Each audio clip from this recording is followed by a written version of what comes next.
di mana-mana yang namanya toa itu kalau sudah masuk di MUI itu haram. Saya tanyakan, kapan MUI pernah minum toa? Betul. Sehingga mempunyai fatwa haram. Tapi kenapa dikala ada orang sakit, terutama orang-orang sini, termasuk orang-orang Tuban, dihalalkan dengan alasan karena itu obat.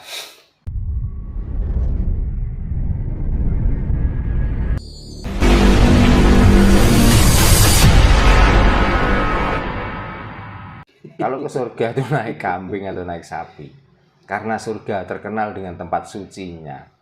Yang namanya kambing dan namanya sapi itu teletong. Betul Pak G. Nah, apakah dengan kesucian surga itu mau kita kotori dengan kotoran tetong kambing atau teletong sapi? Nah, itu loh. Sopo kan nimpal. Iya. Makanya berpikirlah jernih supaya kita tuh sudahlah, kita melakukan apa saja itu ikhlas dari lahir, dari batin kita. Kita tidak usah, pokoknya setiap melakukan hal yang baik kok masih kita tuh berharap dengan balasan. Itu namanya kurang ikhlas. Gitu loh. Kalau kita bisa, kenapa tidak? Gitu aja loh. Berarti intinya setelah kita tahu tentang pemahaman dari Pak Darno terkait Idul Adha, kalau orang sana, kalau orang Jawa kan besar Pak. Enggak ada istilah mriki niku Idul Adha mboten wonten. Besar nggih Pak. Iya besar itu juga ono sebenarnya. Nah, itu kan ada hubungannya dengan babakan Nowo Songo seperti itu nggih Pak nggih. Jadi intinya ketika di bulan besar ketika melakukan ritual penyembelihan kambing maupun sapi, terus yang punya duit banyak pergi ke sana untuk melakukan ritual yang dinamanya haji, berarti sama sekali nggak ada hubungannya Pak. Ya ada hubungannya itu sesuai dengan kebutuhan orang yang menyampaikan itu. Gitu. Seandainya ini orang Jawa terus otaknya pulih semua sehingga tidak ada yang pergi haji ke sana. Nah terus Mekah itu Ka'bah itu mau dibuat tempat apa terusan? Karena kebanyakan ya, mungkin lebih dari 50% orang yang datang ke Mekah itu orang-orang Nusantara. Betul. Kalau sampai orang Nusantara itu sadar, nah saya takutnya karena satu-satunya tempat yang membuat orang sana itu mempunyai jati diri dan mempunyai kehormatan adalah hanya Ka'bah. Seandainya Ka'bah sudah gak datangi orang, terus apa yang mau dibuat tanda kehormatan orang-orang sana itu? Tahun ini aja jumlah terbanyak haji itu dari orang-orang Indonesia. Nah ya makanya Mas, seandainya orang-orang Jawa, orang Nusantara ini sudah mulai sadar, saya takutnya terus bagaimana nasibnya Ka'bah itu loh, gitu loh.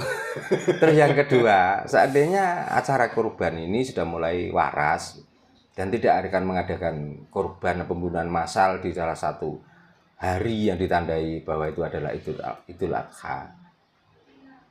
Bagi orang-orang yang tidak pernah menernak kambing, tidak pernah menernak sapi, yang diternak hanya anak-anak manusia yang dikumpulkan, kandangnya juga diganti namanya, karena bukan ternak kambing dan bukan ternak sapi, maka kandangnya dinamakan entah itu sekolahan, entah dinamakan pondok. Nah terus kapan lagi ada kesempatan untuk makan-makan berlebihan dari daging itu kalau nggak ada hari kurban?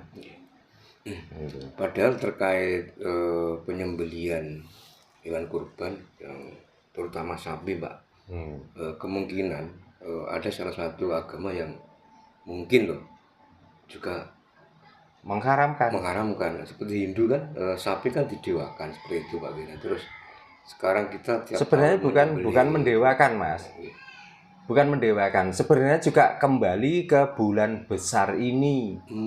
Karena artinya bulan besar itu adalah bulan kosong. Bulan kosong artinya mengosongkan dari perilaku jahat, perilaku angkara murka, perilaku nafsu dan lain sebagainya. Makanya manusia itu kalau hanya mepes babakan Nowo Songo, di antaranya masih ada nafsu, masih ada angkara murka. Tapi kalau sudah berani mepes babakan nomor 12. Saya yakin kok. Saya yakin-yakinnya. Ucapannya itu ucapan yang menyejukkan, perilakunya juga akan menjadi contoh. Lah, kebanyakan orang itu ya dikenali juga babakan nomor 9. Karena kalau sudah babakan nomor 12, orang itu akan tanpa diajari pun, jadi yang dinamakan kitab sing tanpa tinulis, ning iso diwaca. Nah, apa diantaranya? Karena di situ sering diajarkan babakan nomor 9. Kok saya mengatakan babakan nomor 12? Karena nomor itu adalah lubang. Di dalam tubuh manusia itu ada lubang 12 jumlahnya. Nah, yang 9 kelihatan lubang besar, yang 3 lubang kecil. Ya disitulah awal mula kita hidup dan disitulah akhir dari perjalanan hidup. Nah, letaknya di mana? Letaknya di pusar. Maka di samping lubang yang besar itu 9, di pusar ada lubang lagi 3. Maka di saat orang itu bisa menutupi, dalam arti menutupi tidak mengikuti ya, tentang nafsu yang lewat dari babakan nomor 12 itu, maka itulah orang itu bisa masuk di dalam bulan kosong ini atau bulan besar ini, atau yang dinamakan Wujolo itu. Ya. Jadi kalau orang Jawa sudah mempelajari tentang itu, di dalam bulan besar atau bulan Wujolo ini, biasanya lebih banyak mengheningkan ciptanya masing-masing. Mengheningkan bukan berarti permintaan, tapi mengheningkan artinya introspeksi diri. Apa yang pernah dilakukan 11 bulan yang lalu, di dalam bulan-bulan yang lain, mungkinkah ada perbuatan yang salah, mungkinkah ada perbuatan yang kurang tepat. Maka di bulan yang ke-12, bulan besar ini, kita berintrospeksi diri untuk menyongsong kedatangan tahun yang akan datang, yaitu dinamakan tahun baru atau Suro atau tahun Wiwit. Makanya kalau orang Jawa mengatakan bulan poso, bulan poso bukan berarti tidak makan dan tidak minum. Agama Hindu, agama Buddha mengatakan upawoso. Upawoso artinya di situ juga tidak makan dan tidak minum, tapi mengurangi makan dan minum. Artinya apa? Ya supaya kita itu enggak terlalu emosional, ambisional dengan keadaan dunia ini. Itulah di bulan besar inilah bulan renungan dengan poso Syawal Selo Besar, dengan jangka waktu 3 bulan setelah kita tuh mengurangi, karena upo artinya itu nasi, woso adalah mengurangi. Artinya kita tuh mengurangi makan dan minum yang tidak berlebih-lebihan. Maka disinilah tempatnya untuk berenung. Artinya dalam kita itu berenung, kita hidup itu pasti akan mati. Nah, di dalam hidup ini apa yang bisa kita hasilkan, apa yang bisa kita ukir dengan kebajikan hidup kita itu sendiri, supaya di dalam bulan yang akan datang, yaitu bukan bulan Wiwit atau Suro, supaya kita bisa miwiti dharma baik lagi atau perbuatan baik lagi. Itu yang perlu disimbolkan di dalam bulan besar ini. Terkait dengan fatwa MUI yang semakin membingungkan, Pak Terno, mungkinkah, perlukah suatu lembaga yang dinamakan MUI ini dibubarkan? Ya itu tergantung orang-orang yang dinaungi, ya termasuk orang-orang Islam itu. Kalau orang Islam masih menghendaki dan pemerintah masih menghendaki, lah kita bisa apa? Ya sudah, yang penting gini aja loh. Kalau MUI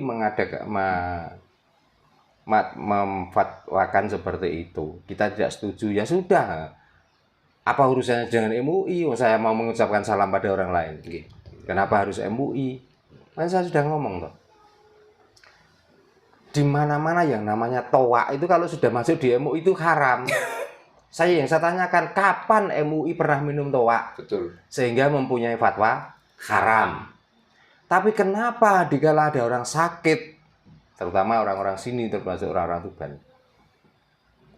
Kalaupun obatnya itu harus toa, kok kadang-kadang dihalalkan dengan alasan karena itu obat. Nah, kenapa kok nggak semua makanan diharamkan? Jadi kadang-kadang ya perlu nasi barang itu diharamkan. Tapi dikala kita lapar, karena lapar satu-satunya untuk mengobati kelaparan adalah makan, ya kita harus mempunyai fatwa lagi halal. Itu. Hati ben budek pisan umate. Umat kabeh. Iya, ben umat kabeh. Betul Pak. Jangan seperti itu. Kok melampau, kok sudah berani melampaui ketentuan Tuhan.